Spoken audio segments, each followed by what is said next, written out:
Hey fearsome friends, we're back up and running and I'm so happy to be reading you stories again. I'm also excited to announce a second channel I'm starting where I'll be doing guided meditation, so watch this space. For now though, let's get into some disturbing stories. So sit back, relax and get cozy, comfy, warm because it's time to let your nightmares in.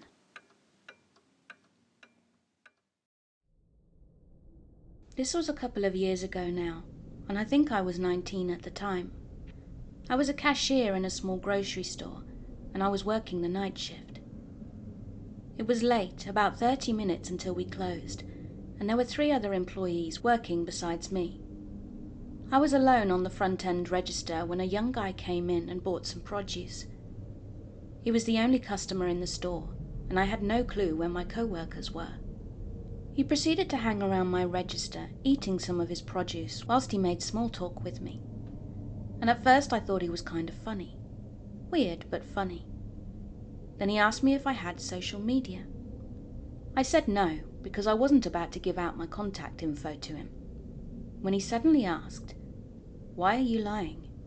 giggling a little when he said it. I told him I wasn't, but then his face became stern and he said, "Why are you fucking lying, Sarah?" It made me so uncomfortable as he was being so aggressive. Again I said that I wasn't lying, and he thankfully changed the subject, talking about being in a criminal organization in some South American country. I can't recall which organization, but he was telling me about how they smuggled drugs and people, going into great detail about how they would chop people's hands and fingers off. He was back to being giggly again. At this point, I had a really bad gut feeling and felt very scared as he got closer and closer to me as he talked. Eventually, he was on my side of the register, but I had moved away as he continued to talk to me for about half an hour. The entire time I was completely alone. No other customers came in, and my co-workers were nowhere to be seen. I tried making an excuse about how I needed to call my manager to come down, but once I'd gotten through to him, he literally told me he was busy and just hung up on me. This guy was really creeping me out and kept trying to get personal information from me. He just wouldn't leave me alone.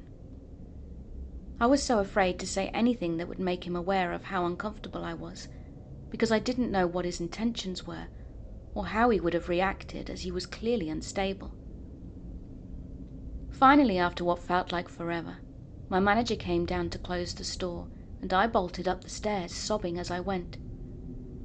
I thankfully never saw him again, but was extremely shaken up as I was sure his intentions weren't good.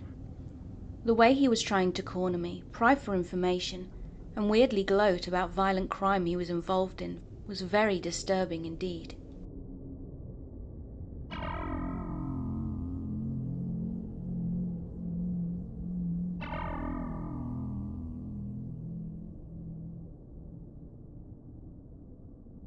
So this happened tonight, and I need to get it off my chest. I was driving home from work and decided I wanted a pizza, so I pulled into a pizza place that was near my home. It's a Saturday night, and it was expectedly busy, staffed by only 3 young girls. And when I say young girls, I'm talking teenagers. I don't know how it is elsewhere in the world, but working at a pizza shop here in Australia is very much a get-paid-cash-after-school type job. Now, as I was ordering, the girl taking my order seemed like she was very distracted, like she was looking past me at something else. As I was trying to pay, she yelled out to the other 2 girls prepping and cooking and said, "Oh, thank God, Matt's back."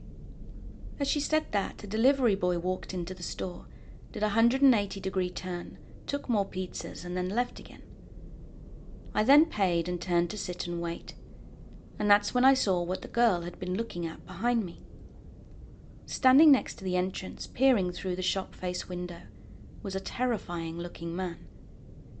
He was about 5'8", in his late 20s, early 30s, rat-like, pudgy and unnaturally pale with dark spots under his eyelids. He had long and greasy dark hair, and sharp-looking, almost cylindrical teeth. Weirdly, I thought, Huh, maybe that's her mate. Obviously I got bad vibes, but my initial reaction from the sight of him was just confusion. Another guy came in to pick up some pizzas, pretty much right as I'd sat down, and the girl froze while serving him too. But this time she apologized and said something like, "Sorry, I'm a bit distracted, because this guy won't stop coming here when I'm working and staring at me through the window. My boss banned him, but he just comes here when he's gone." I decided to take a proper look at the guy, and he was pointing at her, waving and making other weird gestures. This instantly made me very uncomfortable, so without really thinking, I went outside and confronted him about what he was doing. I had a fair bit of adrenaline and don't really remember what I'd said, but it was something along the lines of, "You have to leave, you're scaring the workers." He just stared at me and did this weird wheeze in exasperation, like he was being dismissive. Then through a wheezy voice he said, "I'm not doing anything." "You're being a creep and you're banned. Get out of here," I replied. Then I went back into the store. The creep finally walked off and I thought that was that. The girl thanked me and asked what he'd said, but I said that he hadn't really said anything. She explained the things she had to the other guy before, and also said that he had said some really inappropriate and gross things to her in the past. When just then, as I was sitting back down, the guy came back in with a bank card in his hand. "What did I just tell you? Get out of here," I yelled. But he ignored me and made a beeline for the counter and ordered a pizza. The girl froze and I could tell she'd made the choice to just put through his order, as she was scared of how he would react if she hadn't. Then he came and sat down right next to me and said, "See? If she didn't want me here, she wouldn't have let me get a pizza." Now it gets a bit hazy here, as this is where it got chaotic and frankly traumatic. I'm pretty sure I told him he was disgusting, to which he became really angry. He stood up, bent forwards towards me and screamed, "I haven't done anything wrong. What did I do? I'm a good boy. I've got a good heart. Tell me what I did. How would you feel if someone said stuff like that to you?" It was whack, because even though I'd seen exactly what he had been doing and the effect it had had on the teenage girl at the counter, I felt like I was actually in the wrong for telling him to stop. He was now right up close to me yelling, fully raging out, and I wasn't sure what he was going to do next. So I just kept my eyes locked on his and tried to look like I wasn't afraid of him, anticipating any incoming act of violence. But he just continued to shriek and scream. The eldest of the workers then came out from the kitchen and said, "Stop yelling. If you're going to yell, you have to leave." So he stopped yelling and his whole demeanor changed. Now he was kind of jovial and conciliatory, holding his fist out to fist bump mine and saying, "You're a good guy, I can tell," or something like that. But I wouldn't fist bump him, so he sat back down. Now he just talked at me, blabbering nonsense, but I wasn't listening. I actually told him I didn't want to talk to him, and the girl he had been targeting was just staring, with big eyes and obviously freaked out. They thankfully fast-tracked his pizza and tried to send him on his way. When out the front, he started talking to this really big guy and started pointing at me through the window. I spoke to the girl and she thanked me profusely, even though I hadn't really done anything, and I actually felt like I'd made it worse. But she said she gets really freaked out as he comes by when none of the male workers are at the shop, and said that the guy had found her on Facebook and had been sending her creepy messages. I advised she make sure her parents knew about it and to inform the police, but it turned out that the big guy out the front was the owner, so the girl had called for him to come back into the store. The owner had finished talking to the guy anyway, so he came back in and went behind the counter. Afterwards, the creeper let out the longest, guttural, rage-filled scream, so I'm guessing his ban had been re-explained to him. I genuinely worry that maybe the workers weren't taking this guy's behavior or fixation on a teenage girl as the dangerous threat it was. He was unreasonable and irrational, and just all around the scariest person I've encountered for a long time. He just had this energy to him, this sort of juvenile malignancy. Who knows what he's capable of?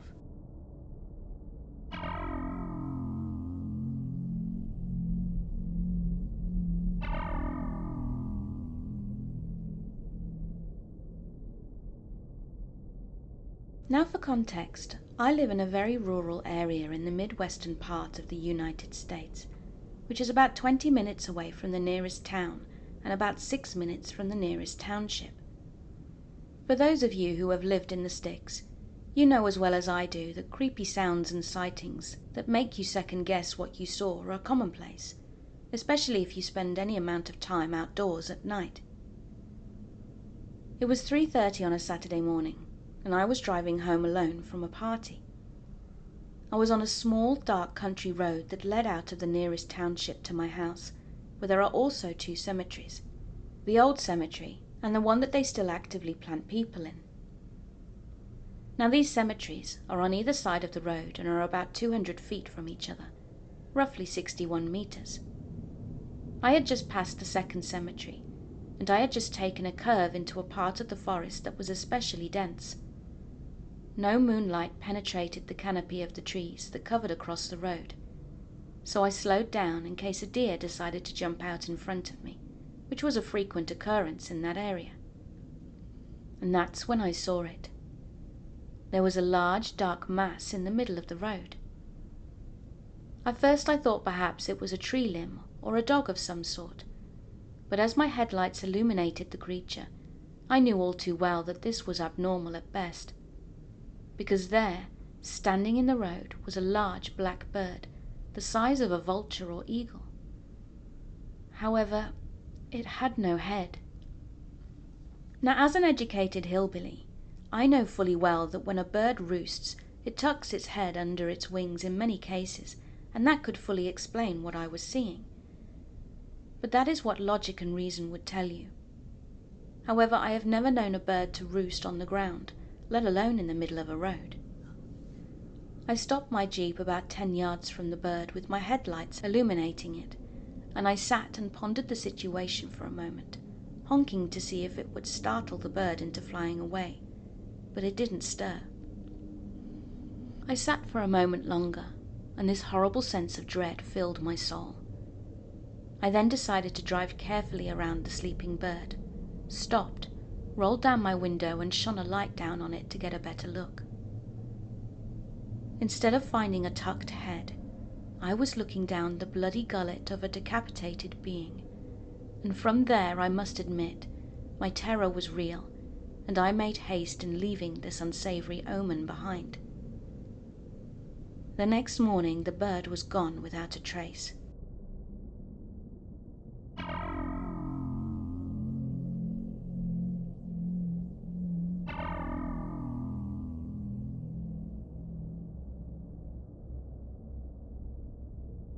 My dad and I were never close, and I wasn't close to anyone from his side of the family, but his 2 younger brothers set off every internal alarm I had.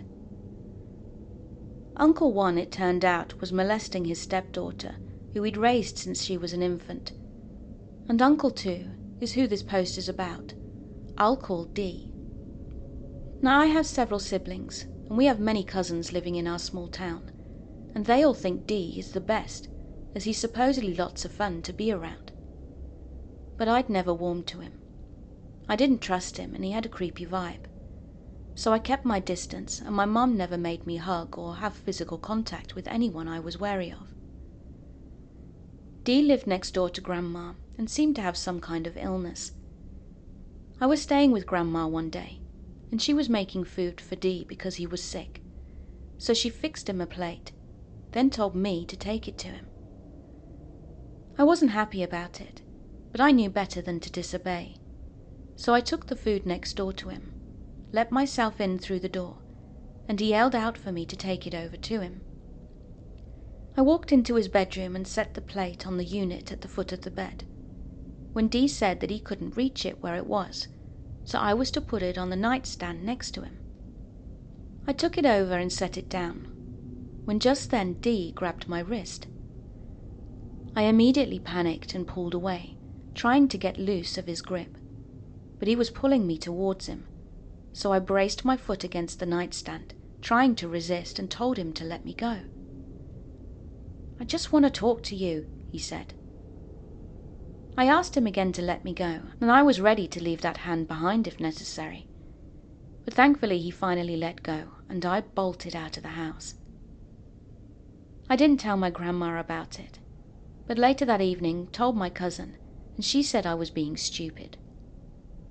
I didn't know why I was the only kid that didn't like him, as he just wanted to talk to me.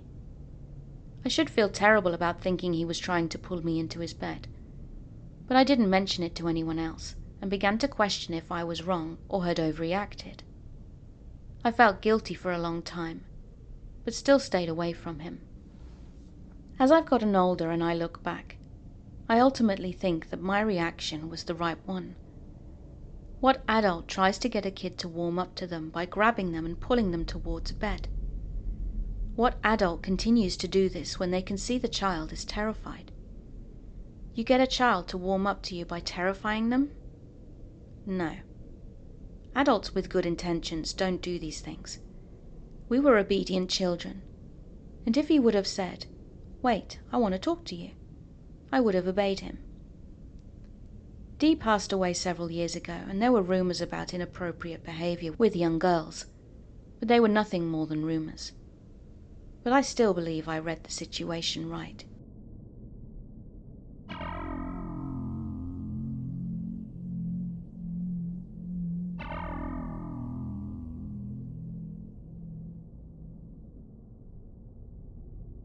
I'm a 19-year-old female who was renting a place with my friends, and after 3 days of being moved in, I was home alone for the week. Everything was pretty normal, and I did my routine check to make sure all the doors and windows were locked before heading to bed. But one night I woke up at 1 a.m. to someone banging on my door and yelling. I couldn't tell what they were saying because their words were slurred, but I could tell it was definitely a man. I could also hear a female, so he wasn't alone. I hid in my room with my blinds shut and bedroom door locked as I called the police, but whoever it was left whilst I was on the phone. I assumed they were there because they thought no one was home, but I asked the police to come anyway, just in case. When they arrived, I went to the front door to answer. However, when I opened it, it was covered in blood. It was splattered everywhere and had begun pooling at the base of my door. The policeman asked me to no longer touch the front door and talk to him from the side door. There was so much blood it looked like someone had been murdered right there, and I thought that actually they weren't breaking in but calling me for help. The policeman called for backup and they searched the area with dogs but found no one. They later determined that it was fish blood, and I talked to my neighbour the next day. This was our first time meeting, and they'd taken a video of the whole thing. Though you couldn't see their faces, you could see that it was actually 2 girls and a man, and they had a bag which probably contained whatever they'd used to drench my porch in blood. It was one of, if not the craziest night of my life, which ended with the police officer wishing me luck on cleaning up the blood the next morning. I googled how to clean up blood, baking soda and vinegar, and went to the grocery store in the morning to get supplies and gloves. I didn't want to risk touching the blood with bare hands, and my porch was white all over, so it was still a bit discoloured until the day when I went over it with a multi-surface cleaning bleach spray. The grocery store lady commented on all the cleaning supplies I was buying, so I told her my house had been the victim of a bad prank.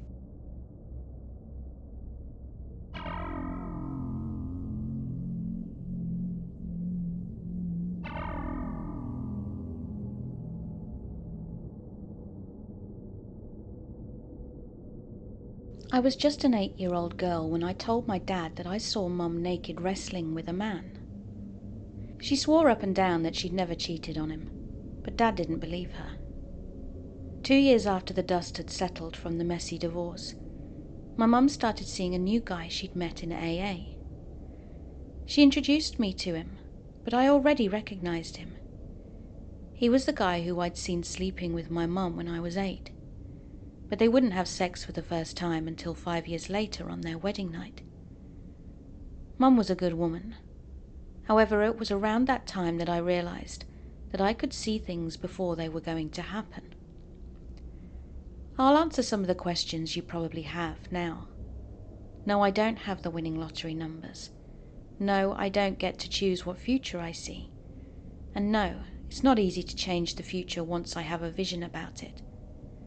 My visions are a lot like one of those 1,000-piece jigsaw puzzles. I get to look at the image on the box to see how it will turn out in the end. But it's like other people are putting the puzzle together, and I can't stop them. It might take a long time for them to be finished, or maybe there are only a few pieces left by the time I get involved. But for the most part, the pieces always fall into place.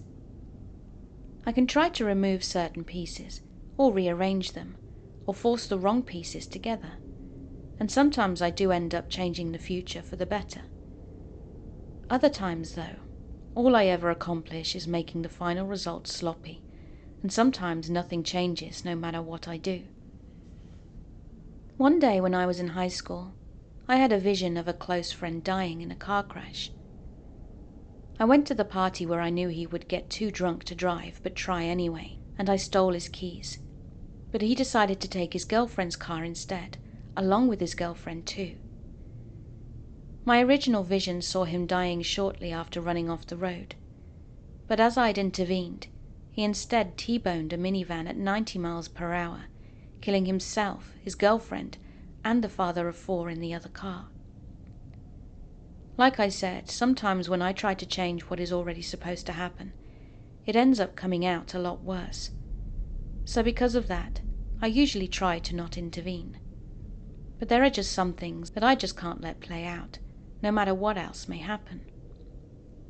I was once at a restaurant and recognized the couple across from me from one of my visions. In the vision, I was watching a news story about a beautiful young woman who was cut up into pieces and left in black plastic bags all over the city. It was her. The news story then went on to show the man who'd murdered her, and it was him. From the looks of it, she was falling head over heels for the creep. So I sent him drinks and flirted with him aggressively until he lost interest in her, which made her storm off in humiliation, which I'm sure she hated me for. But if she knew what she was headed towards, I'm sure she'd be glad that I'd intervened. I looked her up some time after that, and she's a practicing nurse now and still alive. She has a boyfriend, and last I checked he'd proposed. He seemed like a much better guy than her date had even pretended to be.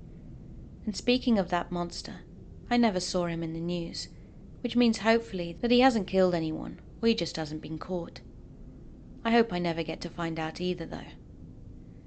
It's so much worse being a woman with this gift, especially because I don't want to be alone forever. After I'd caused my mum and dad to split up, I prayed every night that they'd get back together. But when it became clear that they never would, I promised myself that I'd find someone and have the happy marriage that I always wished they had.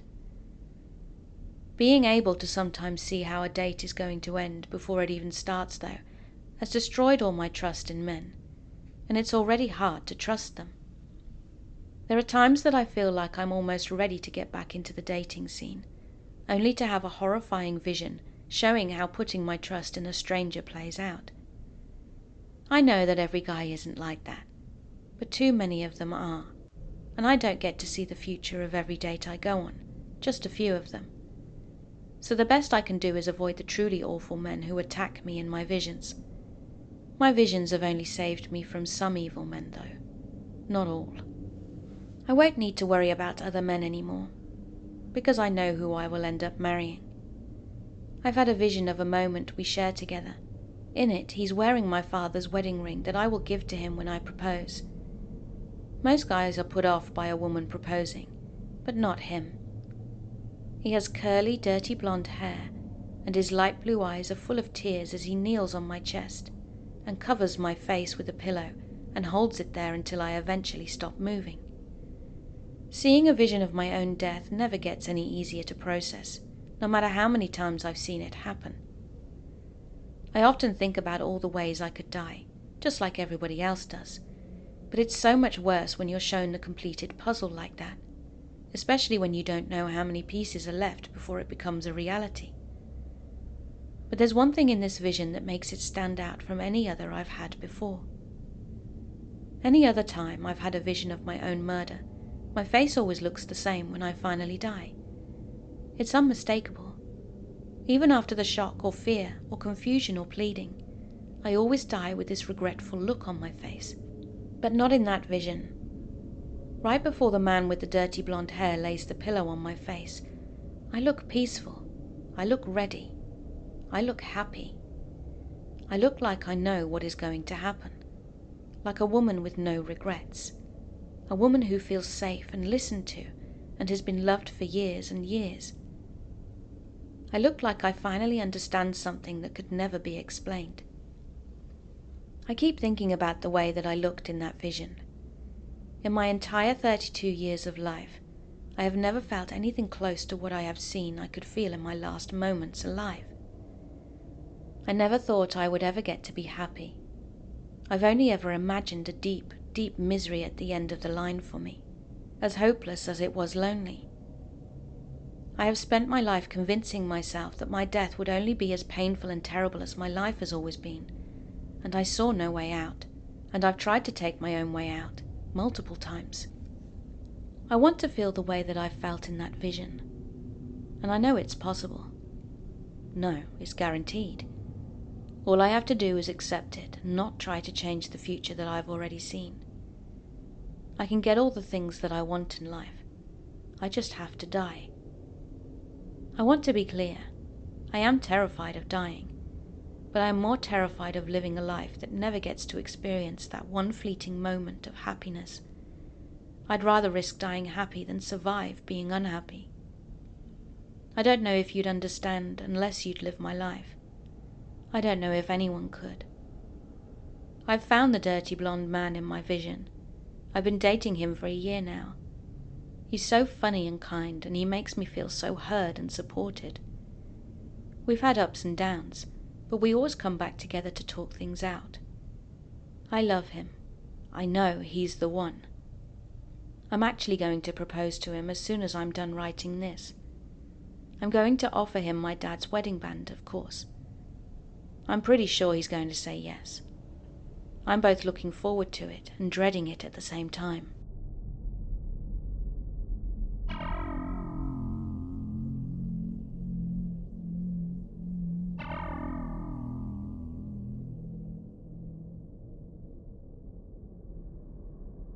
This happened Sunday night when I got into a really big fight with my mum.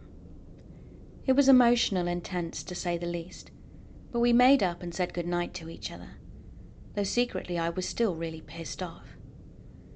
So my impulsive self decided then that I was going to take off for the night, as I just needed to cool off.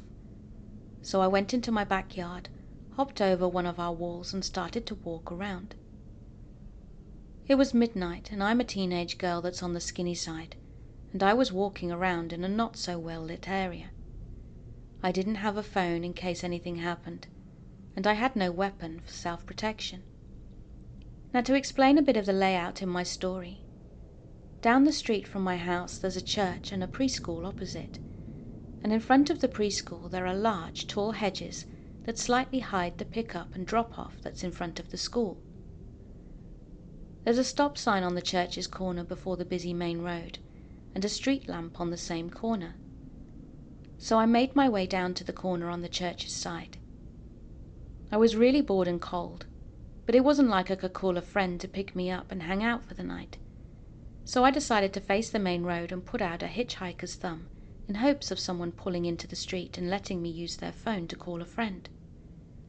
After what felt like forever, I was having no luck, when just then I saw a guy across the main road. I called out to him. I didn't get any weird vibes from him, and he seemed harmless enough, and he let me use his phone, but I still wasn't able to get hold of any of my friends to come and get me. So I handed him back his phone, and before he left, he asked if I had a knife on me or anything. Honestly, I forgot mine at home, I said. Then he handed me a small but very sharp switchblade and told me to keep it, to stay safe and to have a good night. After watching him walk into the dark heading east, I wandered up and down the sidewalk as cars passed by, when just as I started to pass the hedges, I glanced over to the left of me where the school was, and I saw a large silhouette of a man slowly creeping around in front of the doors to the preschool.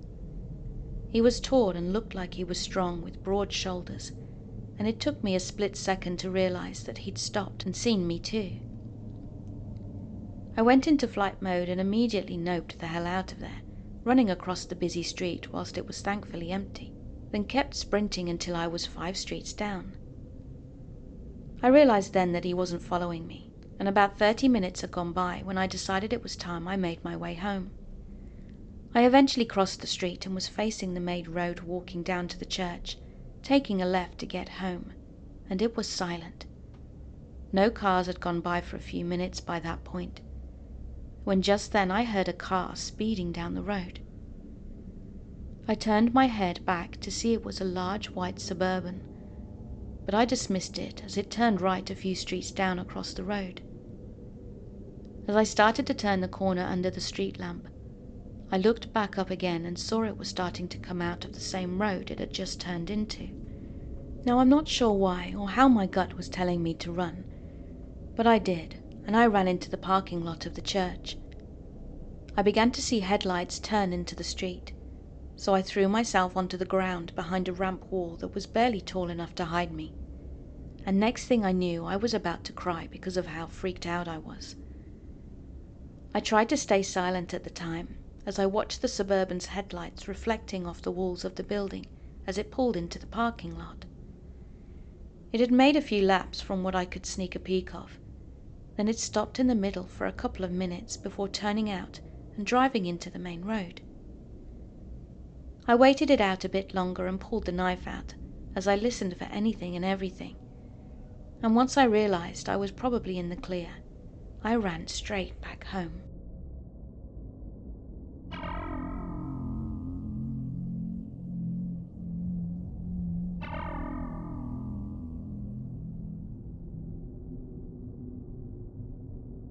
This happened during the mid-80s when I was a kid, and I double-checked the story with my family just to make sure I've gotten it right. I was about 7 at the time and was home with 2 of my older sisters who were 8 and 11, and 2 of my cousins who were 7 and 8. All 5 of us girls were home alone. My sister, 11, was in charge of babysitting us 4 younger girls, and you kind of have to picture what our house looked like to understand what happened. It was a 2-story box house with a flat roof and a small box front porch, also with a flat roof. I can't remember what we were doing at the time, but we kept hearing noises coming from the roof, like there was someone walking around up there, and also what sounded like rocks being dropped down the guttering. You know, kids, we thought it was a squirrel or something, but it kept happening. My older sister then said something about how maybe someone might have climbed the huge tree beside the house and gotten onto the roof, which then scared the crap out of us, as we knew there was roof access into the bedroom that I shared with one of my sisters. What if we could get inside the house?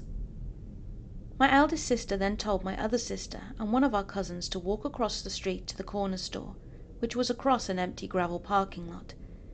Then on the way back they were to look up and see if they could see anyone on the roof.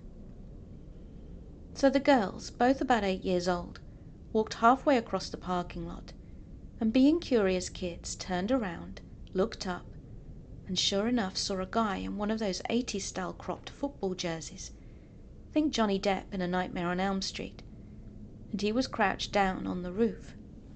The girls came running back to the house absolutely terrified, and told my older sister about what they'd seen. My older sister, now freaking out, first went to the neighbour's house to use their deck to see if she could see up onto our roof, but couldn't. Then she came back and called the police, but it felt like it took them ages to show up. When they got there, I don't think they believed a word we'd said. I think they just thought a bunch of little kids were making up stories for attention. One cop drove down the road and up a hill about a block away to see if they could see anything, but the way the roof was, you couldn't see a person if they were laid down. The cops told us then that we had to go upstairs and check everywhere to see if we could find anyone. 5 little girls aged 7 to 11, sent upstairs, scared shitless and crying, sent to look for a strange man. We all cried, not wanting to go, but they said we had to. To this day I remember how scared I was as we looked, but how thoroughly would little kids look for a perp? The cops didn't listen to us, didn't check out the house inside or out, then they just left. We were terrified to potentially be left home with some strange guy outside who knows where. We didn't know if he was just laying down on the roof, had jumped off, or had somehow gotten in and was hiding. My mum finally got home a few hours later, and we told her what had happened. She explained to us that there was a lock on the roof access and no one could get in, but she checked anyway, then went to check out the outside where there were clear footprints in the dirt, dug in well from him jumping off the porch and into the flower bed. My mum was so mad when she realized we'd told the truth and weren't believed by the police. We went to them at the station the next day and were all separated and interviewed, where we all proceeded to tell the same story. We never found out who the guy was or why he was there, but did he know the house had 5 little girls home alone?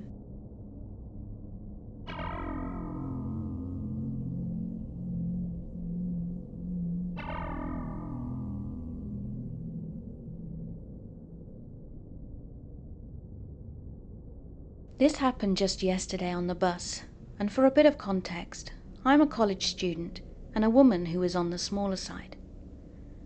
I currently don't have a car, so I use my bike, I walk, and I take the bus to get around. My college has a transit service that allows you to scan in with a student boarding pass, and non-students are allowed to ride the bus by paying upon boarding or purchasing a ticket beforehand. I frequently ride the bus for various reasons, and yesterday I had the idea of treating myself to a movie after all the exams I'd been taking lately. I'm an avid horror fan and knew that Terrifier 2 was in the theatres, so of course I wanted to see it immediately. One of my friends had told me they'd found it funny and really enjoyed it, which was more than enough reason to go see it. So I was looking at tickets the day before yesterday, trying to decide which time slot I wanted to go at. Looking back now though, something in my gut had told me to choose the earlier time, and I wish I had listened. Just a note, there are 2 bus sizes, a large and a small, and the bus I rode during the incident was the smaller one. The stop I got on at is at the beginning of the route, and unlike every other stop, the driver usually parks the bus here for 5 minutes and gets off to use the restroom or have a quick break before driving the rest of the route. Getting on the bus, I noticed only 2 other passengers, another girl about my age and an older man, and the girl was at the front of the bus on the right side, and the man was in the second row on the left. So I sat on the right side, several rows back. Now I usually read something on my phone or listen to music on the bus, so I immediately got on my phone when I sat down. Everything was okay for a little while, until I looked up and noticed the man was repeatedly staring at me, but looking away before staring at me again. I was immediately apprehensive, but just brushed it off. But then he started loudly talking out of nowhere, saying things like, "Beautiful baby," and "so damn fine," whilst staring at me. I froze with fear and could only keep looking at my phone, trying to ignore him. But it continued until I worked up the courage to say, "Sir, would you please stop staring at me?" To which he replied that he wasn't and told me I was extremely beautiful. Unsure of what to say, I stupidly thanked him and went back to my phone. He had his body slightly turned, but when I confronted him, he faced forward. The driver got back on and we started off, so everything was calm for a little while, though admittedly I was still shaken up. But this calm didn't last long. He couldn't contain himself and just had to voice his opinions about me. Similar things to what he'd been saying before, but also adding some new phrases like, "Gonna make you my wife," and by far the worst one, "I'm gonna get you pregnant." I was shaking by this point and was unsure what to do. I desperately wanted to sit next to the other girl but didn't want to pass by him to do so. We then made it to 2 other stops before the girl got off and apologized before leaving, which made my heart drop to my stomach. The last thing I wanted was to be alone with this guy. But luckily more people got on. A middle-aged couple and a guy about my age. So in a panicked voice I shouted and asked the guy my age if he would sit with me. He was a bit confused but came to sit by me, and I immediately felt relieved. The stress of the situation had gotten to me, and I just broke down crying. I guess the creep took this as an indication to leave, because he swiftly made his exit after that. The kind younger guy who sat next to me began to comfort me, and I'm so grateful he chose to ride the bus that day. The bus driver noticed the commotion and called me to the front to get information in order to make a report. He told me he hadn't heard anything, but the buses have video surveillance and would hopefully pick up what the creep had been saying. He told me that that same man had recently been kicked off for a similar incident and that he would be reporting my case immediately. For the rest of the ride, the younger guy and I talked about things like majors and other school-related stuff. I want to go into the marine biology field, and he is a graduate student in mechanical engineering. I made it to the movies. It was awesome, and back home safely, but I definitely learned a lesson.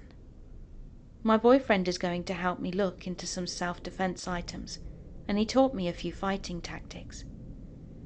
I'm really shaken just writing this, and I'm actually really afraid to leave my room right now.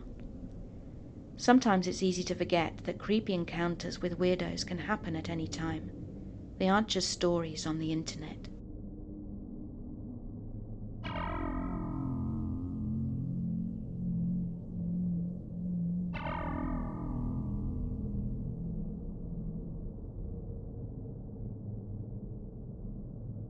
This happened when I was approximately 8 to 10 years old, and I remember it perfectly. I've confirmed the details with my mother, and the memory of it sends chills down both our spines to this day. It was broad daylight on a Saturday, and I was in the town centre with my mother. The streets were busy and people bustled past. We paused at a shop front that sold ornaments, the ugly old-fashioned kind that grannies like, and we'd often stop to look at them and laugh at how expensive they were, wondering how that place even stayed open. I was a real chatterbox as a kid, and was talking animatedly to my mother about something or other, facing her as I did so. And like it was yesterday, I remember her smiling face and how it suddenly dropped. Her jaw hung open and her eyes were as large as dinner plates. She just stared at me silently for a few seconds, and then grabbed my arm hard and pulled me away. Her fingers were digging into my arm as she dragged me into the crowd, walking as fast as she could without running. Being that kid, I squealed and loudly kept saying, "What are you doing? Ow, Mum, you're hurting me, that hurts. Where are we going?" whilst resisting her pulls. She gritted her teeth and silently dragged me for about 3 streets before stopping somewhere less busy for a second. It was only then that she let go of my arm, rubbing it and looking extremely upset. She then looked at me dead in the eye and explained that as I was talking outside the shop, she had noticed an old man standing behind me. He was dirty and dishevelled, like the horror movie stereotype of a creepy old man, and I had long pretty hair as a little girl. People stopped us all the time to remark on it, especially when I wore it loose. But this old man had very gently lifted a handful of my hair in his hand and was smelling it, tickling his nose as he did so. I was clearly so absorbed in telling my story at the time that I hadn't even realized I was being touched. My mother made eye contact with the man as he opened his eyes whilst inhaling the smell of my hair, and he gave her an absolutely nauseating, toothy grin, quickly dropped my hair and waved at her, waggling his fingers all cutesy-like. "Whoopsie, you caught me," was the vibe, clearly knowing exactly what he'd done. He then disappeared into the throng of people walking by, and my poor mother immediately felt sick and just went into autopilot, dragging me away as fast as she could in the opposite direction. I didn't even know how to react when she told me what had happened, except to be horrified and so glad that we'd gotten away safely. I still walk past that shop, and the memory of my mother's haunted expression makes me feel ill. Hey, thanks for listening. I hope you enjoyed my video. And if you did, could you please give me virtual hugs by subscribing and clicking that notifications button. I also have a Patreon page and YouTube channel membership if you'd like to support me further. Thank you again for being here. Keep being creepy.